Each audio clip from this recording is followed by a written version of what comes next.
Hey, how are you? This will be a reading from this book.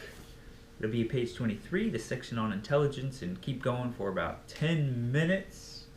Alright, intelligence. Page 23.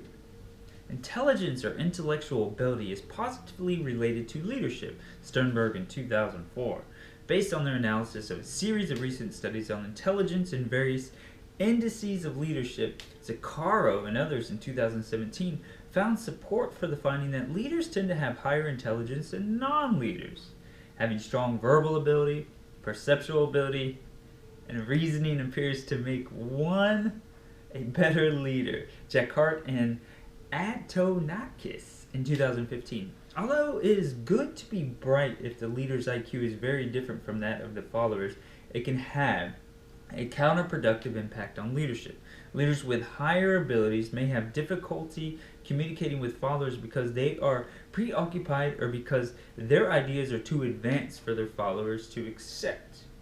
In a study of the relationship between intelligence and perceived leadership in mid-level leaders from multinational companies, Antonakis, House, and Simonton in 2017 found that the optimal IQ for perceived leadership appeared to be just above one standard deviation above the mean IQ of the group membership.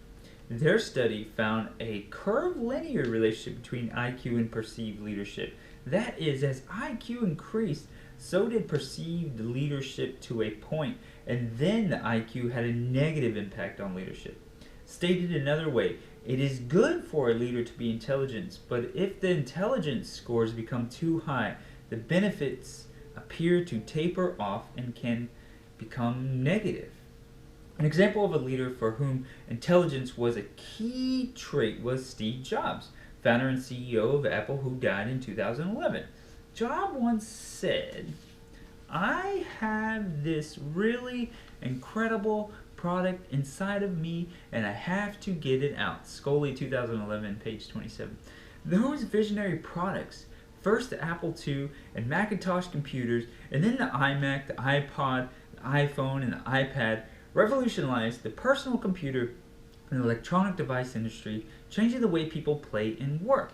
In the next chapter of this text, which addresses leadership from a skills perspective, intelligence is identified as a trait that significantly contributes to a leader's acquisition of complex problems, solving skills, and social judgment skills. Intelligence is described as having positive impact on an individual's capacity for effective leadership.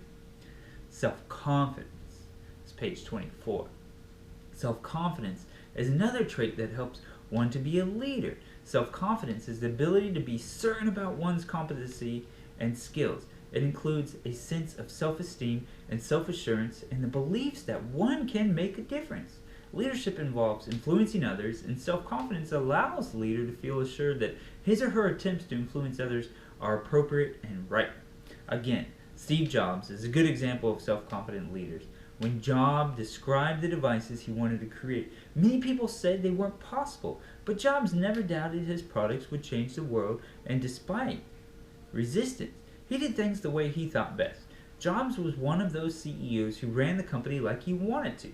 He believed he knew more about it than anyone else, and he probably did, said colleague Stone, 2011, page 4, said a colleague.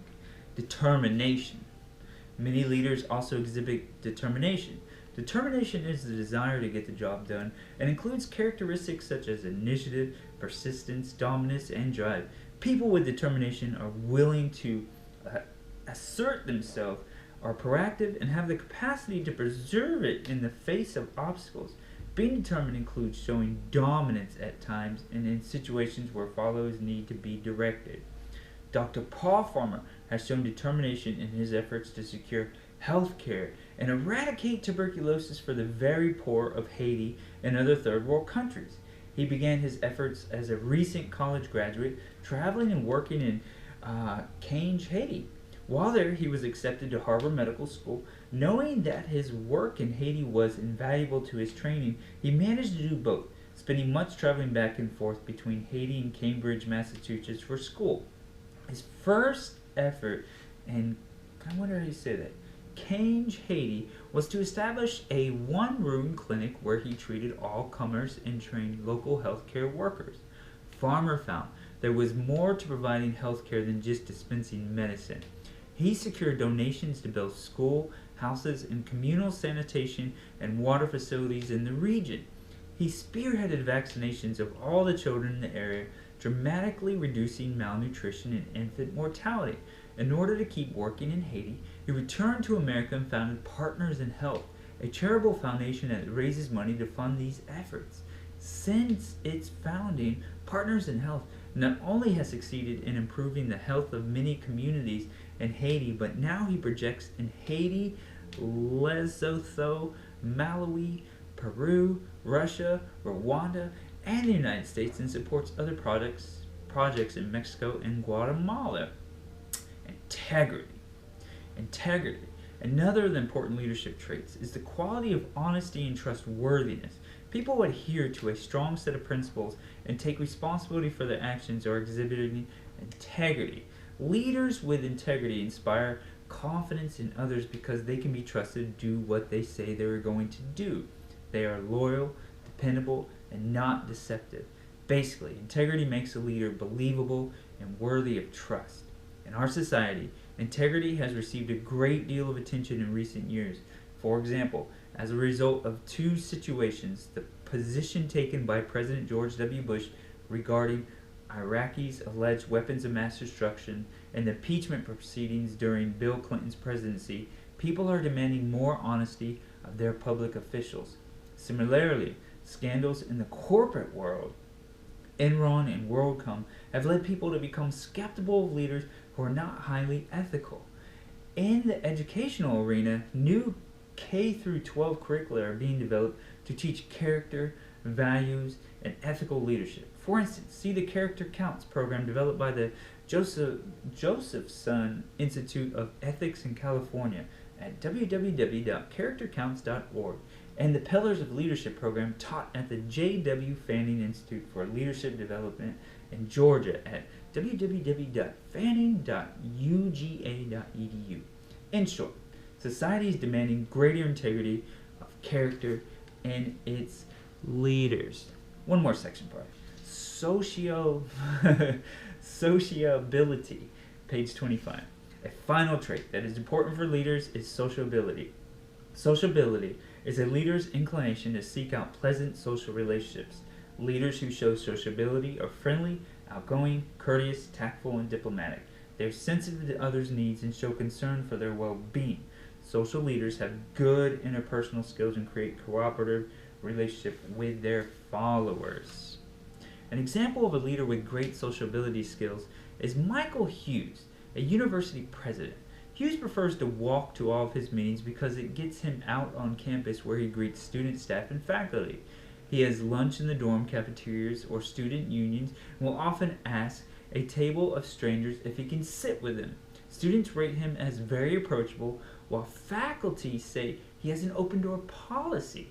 In addition, he takes time to write personal notes to faculty, staff, and students to congratulate them on their successes.